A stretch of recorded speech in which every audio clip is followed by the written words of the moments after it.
American ഐക്യനാടുകളിലെ കറുത്ത വർഗക്കാർ എന്ന് പറഞ്ഞാല് കുറെ കറുത്ത വർഗക്കാരെ അടിമ വേലയ്ക്കായിട്ട് ആഫ്രിക്കൻ ഭൂഖണ്ഡത്തിൽ നിന്നും അമേരിക്കയിൽ എത്തിച്ചു, ഇവിടെ അടിമവേല ചെയ്യിപ്പിച്ചു എന്നാണ് പറയപ്പെടുന്നത്. അതല്ലെങ്കിൽ എന്നുള്ളതാണ് വാസ്തവം. എന്നാൽ ഈ അടിമവേല ചെയ്യിപ്പിച്ചതിൻ്റെ പേരിൽ അവർക്ക് അവരുടെ ജീവിതവും അവരുടേതായ സാഹചര്യങ്ങളും അവരുടെ ഹെറിഡിറ്ററി തന്നെ നഷ്ടപ്പെട്ടു എന്നാണ് പല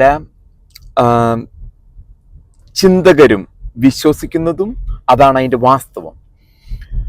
അതിൻ്റെ പേരിൽ പലതരത്തിലുള്ള ചർച്ചകൾ ഇവിടെ നടക്കുന്നുണ്ട്. കാരണം അവരുടെ പാരമ്പര്യമായിട്ട് അവരുടെ കഴിവുകൾ നഷ്ടപ്പെടുകയും അങ്ങനെ ഒരു ചങ്ങലക്കിട്ട അടിമത്തത്തിൽ അവരെ ജീവിച്ചത് കൊണ്ടും അത്ര കഠിനാധ്വാനം ഉണ്ടായതുകൊണ്ടും പിന്നീട് വരുന്ന തലമുറകൾക്ക് നാശനഷ്ടങ്ങൾ ഉണ്ടായി.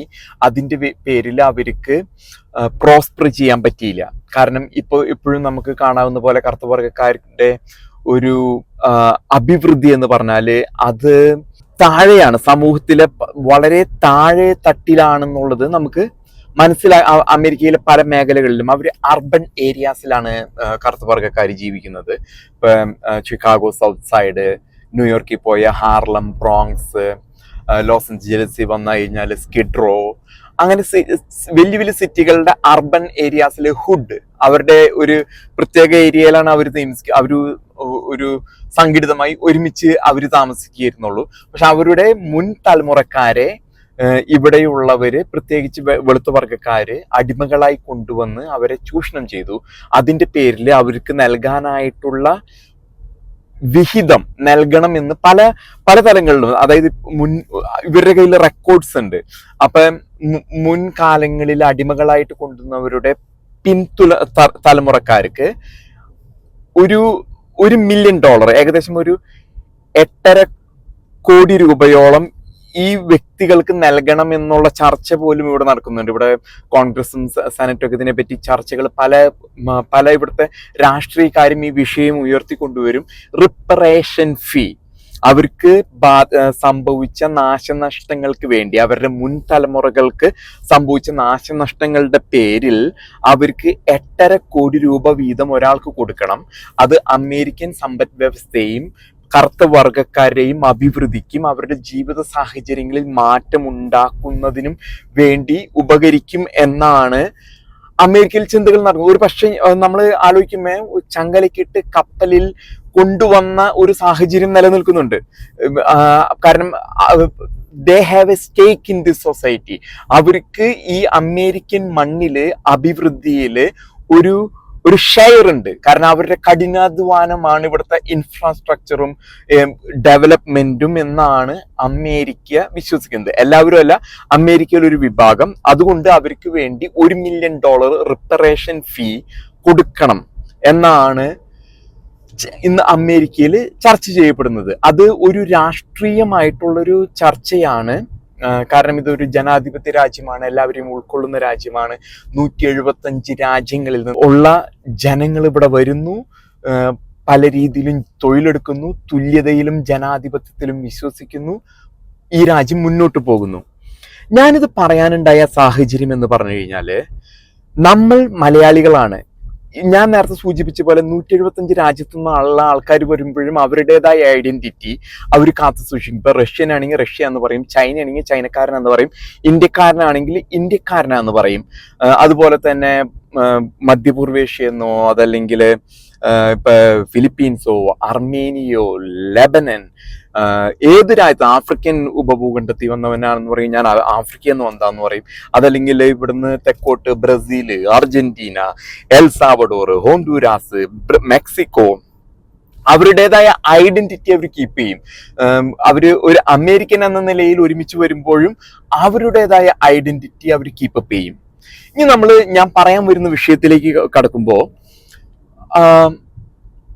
നമ്മൾ മലയാളികളെ സംബന്ധിച്ചിടത്തോളം നമ്മളുടെ അഭിവൃദ്ധിയും നമ്മളുടെ കഠിനാധ്വാനവും ഇരിക്കുന്നത് മധ്യപൂർവേഷ്യയിലാണ്, ഗൾഫ് രാജ്യങ്ങളില്.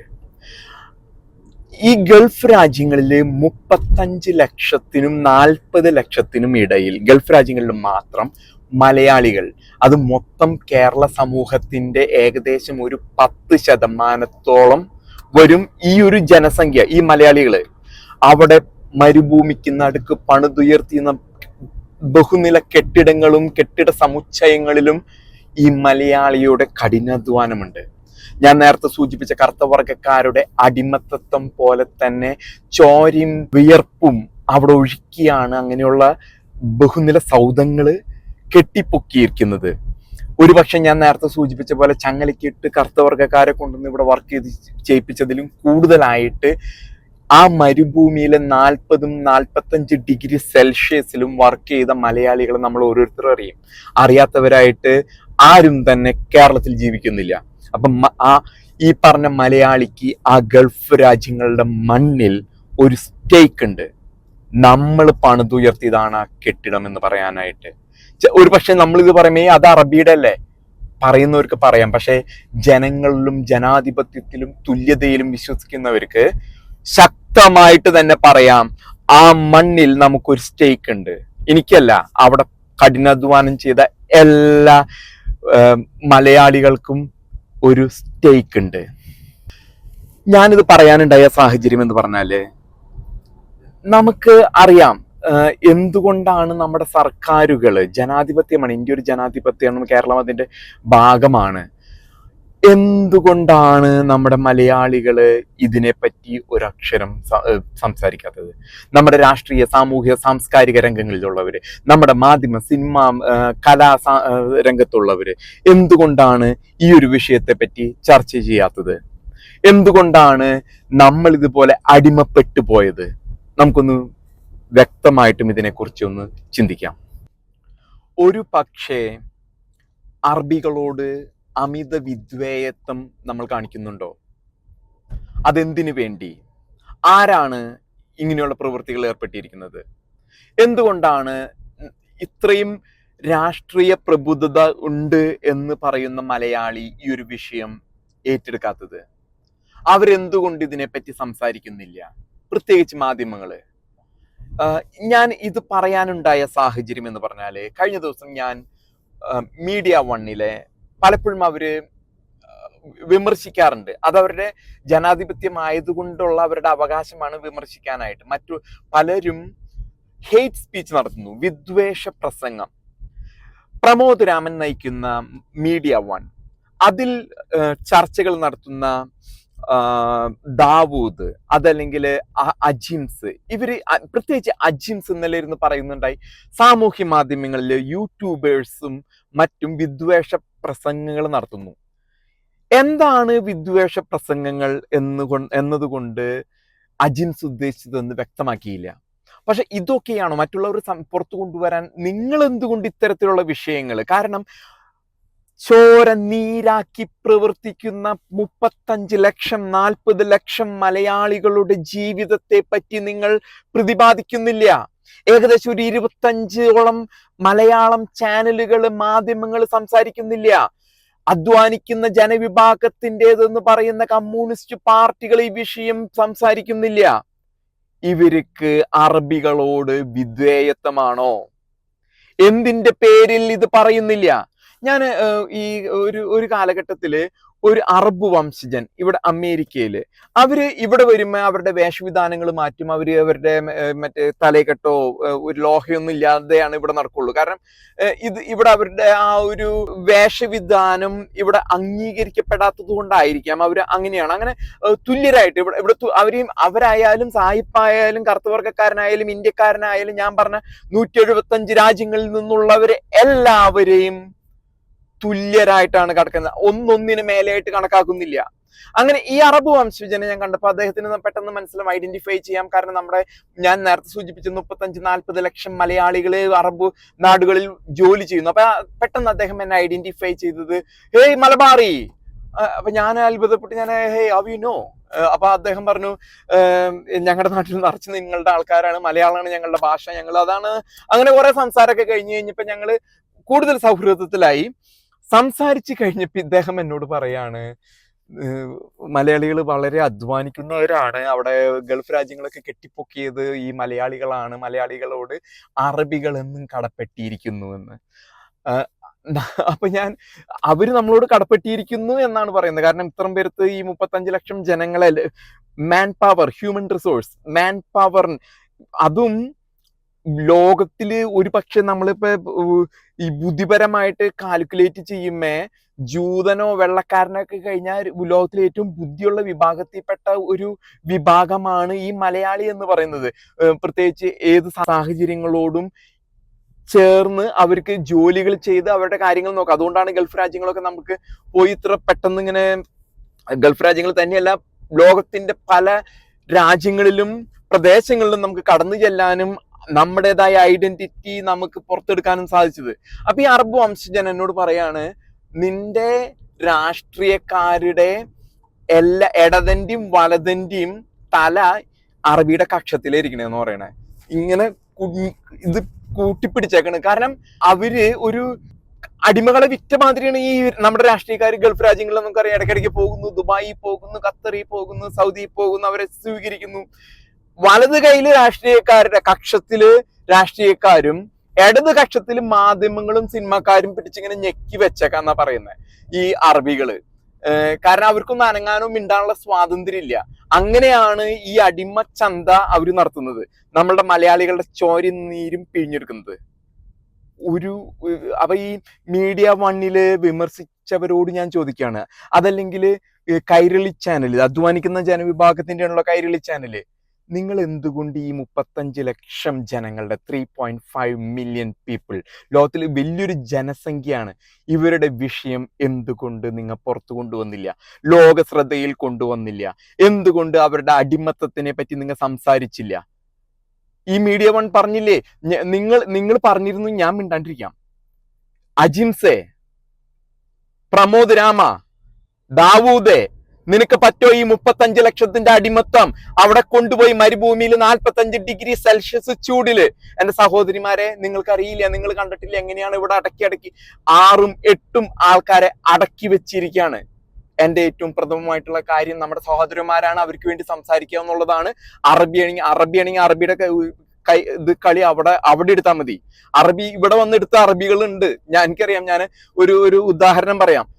ഇവിടെ വന്നൊരു അയാൾക്ക് ചിലപ്പോൾ ആണെങ്കിൽ അവിടെ സൗദി അറേബ്യയിലെ എണ്ണപ്പാടം ഉണ്ടാവും, ആ അഹങ്കാരം പണം ഉണ്ടാവും. ഇവിടെ വന്ന് കാണിച്ചാൽ ചിലപ്പോൾ പണി പഠിക്കും. അമേരിക്കൻ ഐക്യനാടുകളിലോ അതോ ജനാധിപത്യം ഉള്ളവിടത്തോ കാണിച്ചു കഴിഞ്ഞാൽ അദ്ദേഹം പണി പഠിച്ച പലരും ഉണ്ട്.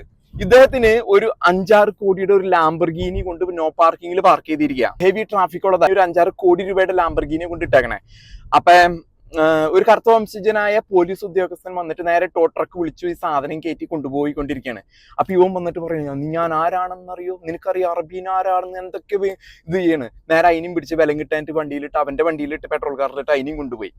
Obstruction of police activity. അപ്പൊ അവന്റെ അഹങ്കാരം അവൻ അവിടെ കാണിക്കാം, ഈ വിദ്വേഷത്വം നമ്മുടെ രാഷ്ട്രീയക്കാരും മാധ്യമങ്ങളും കാണിക്കാം. പക്ഷേ ജനാധിപത്യം തുല്യതയിലും വിശ്വസിക്കുന്നവർക്ക് ഇത് കുറെ നാൾ കൊണ്ടു നടക്കാൻ പറ്റില്ല. ഞാൻ വീണ്ടും പറഞ്ഞു വരുന്ന വിഷയം എന്ന് പറഞ്ഞത്, മീഡിയ വൺ ഈ വിഷയം എടുക്കാൻ പറ്റുമോ? പ്രമോദ് രാമ, നിങ്ങൾ പറഞ്ഞു വിമർശിക്കുന്നു മറ്റുള്ളവര് വിദ്വേഷ പ്രസംഗം. ഇതൊരു വിദ്വേഷ പ്രസംഗമാണോ അജിംസെ? ഇതൊരു വിദ്വേഷ പ്രസംഗമാണോ പ്രമോദ് രാമ? അറബികൾക്ക് കീഴ്പ്പെട്ടു പോയ ഒരു അറബിയുടെ വായെന്നാ ഞാൻ കേട്ടെ. 35 ലക്ഷം. ഒരു മെക്കാ സ്റ്റാർ ഉണ്ട്, ഒരു മെക്കാ സ്റ്റാർ. അവൻ കൈരളി ചാനലിന്റെ തലപ്പത്തിരിക്കും. ഞാൻ പലപ്പോഴും ഇനിയും പറയും, ഞാൻ 100 പ്രാവശ്യം 1000 വീഡിയോ ഞാൻ ഇതിനെ പറ്റി ഉണ്ടാക്കും. കൈരളിച്ചിന്റെ തലപ്പത്തിരുന്നിട്ട് അധ്വാനിക്കുന്ന ജനവിഭാഗം, അവന്റെ ഒരു ചിങ്കടി ഉണ്ട്, വേറൊരുത്തൻ ഫാരിസ് അബൂബക്കർ എന്നൊക്കെ പറഞ്ഞ ഗാങ്ങിൽ പെട്ടത്, മട്ടാഞ്ചേരി മാഫിയയുടെ ഒക്കെ ഗാങ്ങിൽ പെട്ടത്. ഈ മക്ക സ്റ്റാറിന്റെ മകന് അങ്ങ് റാഫേൽ തീവ്രവാദികളെ രക്ഷിക്കാനായിട്ട് സംസാരിക്കാൻ അറിയാം. Save Rafah, all eyes on റാഫാവും മുനമ്പം വഖഫ് എന്ന് കേട്ട അവൻ ഓടും. സംസാരിക്കണം എന്റെ അജിംസെ, സംസാരിക്കണം എന്റെ കൈരളി ചാനലിൽ. മറ്റ് മക്ക സ്റ്റാർ അല്ലെങ്കിൽ മാറ്റി വേറെ പത്രക്കാര് പറ, കമ്മ്യൂണിസം എന്നല്ലേ പറയണേ, തൊഴിലാളിയുടെ വർഗം.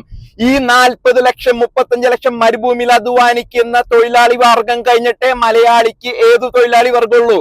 അറബി പോയി എവിടെ നിന്ന് പണിയെടുക്കാൻ ആളെ കൊണ്ടുവരും? അവന് മലയാളിയുടെ അത്ര കഴിവുള്ള ഒരാളെ എവിടെ നിന്ന് കൊണ്ടുവരില്ല. അവൻ കൊണ്ടുവരട്ടെ, ചൈനയിൽ നിന്ന് കൊണ്ടുവരട്ടെ.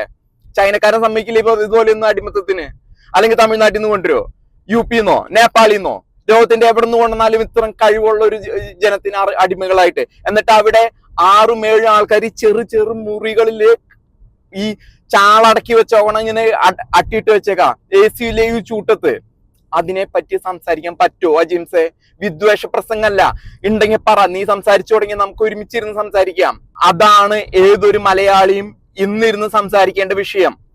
നമ്മുടെ സഹോദരങ്ങൾ മധ്യപൂർവേഷ്യയിലാണ് ഏറ്റവും ഇത്. അമേരിക്കയിലോ യൂറോപ്പിലോ ഓസ്ട്രേലിയയിലോ ന്യൂസിലാൻഡിലോ കാനഡയിലോ എവിടെയെങ്കിലും പോയവരൊക്കെ അവരുടേതായ ജീവിതവും സൗകര്യങ്ങളും നല്ല ജീവിതമാണ് അവർക്കുള്ളത്. ഇതല്ല പാവം മധ്യപൂർവേഷ്യയിലെ അറബിയുടെ അടിമത്തത്തിൽപ്പെട്ടു പോയ.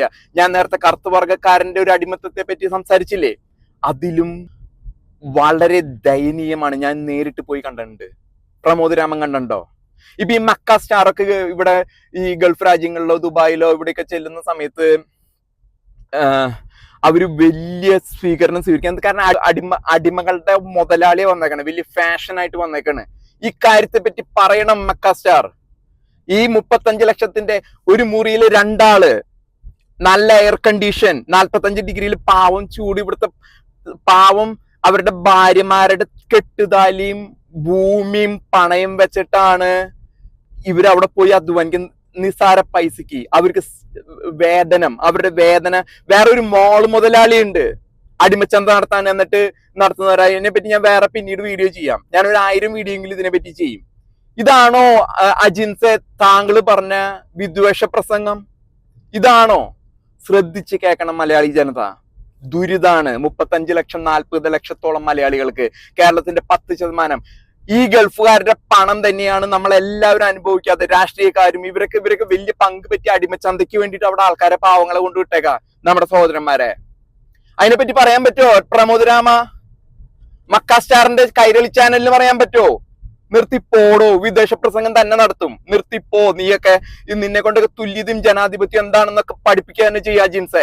എന്നിട്ട് ഒളിച്ചിരുന്നിട്ട് ഇതിനെ പറ്റി പറയില്ല. അത് ചില സമുദായങ്ങൾക്കൊരു ഇതുണ്ട്, വേറെ വിഭാഗം മതം വിശ്വാസത്തിൽപ്പെട്ടവനാണെങ്കിൽ അവർ അടിമയ്ക്ക് ചേർത്തുകൊണ്ട് കുഴപ്പമില്ല എന്ന് അവരുടെ കിതാബിൽ എഴുതി വെച്ചേക്കാം. ഹിന്ദുവും ക്രിസ്ത്യാനിയെ അവർ അടിമയായിട്ട് എടുക്കുന്നതുകൊണ്ട് കുഴപ്പമില്ല. ഇന്ന് ഇവിടെ നിന്ന് മധ്യപൂർവേഷ്യയിൽ ജോലിക്ക് പോയതില് ഒരു 5% മാത്രം സുഖമായിട്ട് ദുബായിലോ ഗൾഫ് രാജ്യങ്ങളിലോ ഉള്ളൂ. ബാക്കി 95% ഈ മരുഭൂമി കിടന്ന് മരിക്കാണ്. അവരുടെ കെട്ടിട സമുച്ചയങ്ങളും വലിയ നഗരങ്ങൾ പണിതുയർത്തുന്നതിൽ വലിയ പങ്കുണ്ട്, വലിയ ഷെയർ ഉണ്ട് അവർക്ക് കിട്ടണം. അതിനു വേണ്ടി നമ്മുടെ മാധ്യമങ്ങൾ 25 മലയാളം പറയുന്ന മാധ്യമങ്ങളുടെ ഒന്നും ആവശ്യമില്ല. 1-2 മാധ്യമങ്ങൾ. എന്താ ധൈര്യമില്ലാത്ത നിങ്ങൾക്ക്? അത് മാപ്പിളയുടെ മനോരമയാണെങ്കിലും മാതൃഭൂമി 24ന്റെ ശ്രീകണ്ഠൻ നായരാണെങ്കിലും അരുൺ കുമാർ ആണെങ്കിലും പറയുറക്കെ ഗൾഫ് രാജ്യങ്ങളിലുള്ള മരുഭൂമിയിൽ അധ്വാനിക്കുന്ന മലയാളി സഹോദരന്മാർക്ക് തക്കതായ വേതനം കിട്ടണം, നല്ല ജീവിത സൗകര്യം വേണം, അവർക്ക് ലീവ്, എല്ലാ കാര്യത്തിനെ പറ്റി സംസാരിക്കും. ദുരിതമാണ് അവർക്ക്, ദുരിതം. അവർക്ക് വായോർന്ന് മിണ്ടാൻ പോലും പറ്റില്ല. കാരണം അടിമകളായിട്ട് എടുത്തേക്കണം അവിടെ. ഈ അടിമത്വം നടത്തേണ്ടാരാ? ഇവിടെ ഇരിക്കുന്ന വലിയ മക്ക സ്റ്റാറും രാഷ്ട്രീയക്കാരും. ഞാൻ നേരത്തെ പറഞ്ഞില്ല, അറബി തന്നെ പറഞ്ഞോണം. അവന്റെ കക്ഷത്തിൽ, അറബിയുടെ കക്ഷത്തിലാണ് ഈ നമ്മുടെ ജനാധിപത്യത്തിൽ നിന്നുള്ള എല്ലാ രാഷ്ട്രീയക്കാരെയും തലയിരിക്കുന്നത്, മാധ്യമങ്ങളുടെ അടുത്ത് കയ്യിലും. അവൻ പറഞ്ഞത് കറക്റ്റാ. അതുകൊണ്ടാണ് നിങ്ങൾക്കൊന്നും മിണ്ടാൻ പറ്റാത്ത. അജിൻസെ വിദേശ പ്രസംഗം നീ പറയടാ. അജിൻസെ പറയേ, ആണായിട്ട് നിന്ന് പറ. നമുക്ക് ഗൾഫ് രാജ്യങ്ങളുടെ സഹോദരങ്ങളെ രക്ഷിക്കണമെന്ന് പറ. അധ്വാനിക്കുന്ന ജനവിഭാഗം, ആ പാവങ്ങളുടെ ഇത് തിന്നവനെ നീയൊക്കെ.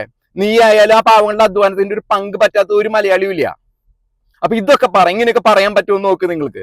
എന്നിട്ട് പറയാൻ നമുക്ക് ഈ നമ്മുടെ മാധ്യമ സ്വാതന്ത്ര്യം, ആവിഷ്കാര സ്വാതന്ത്ര്യം എവിടെ വരെ എത്തിക്കണമെന്ന്. ഓക്കെ.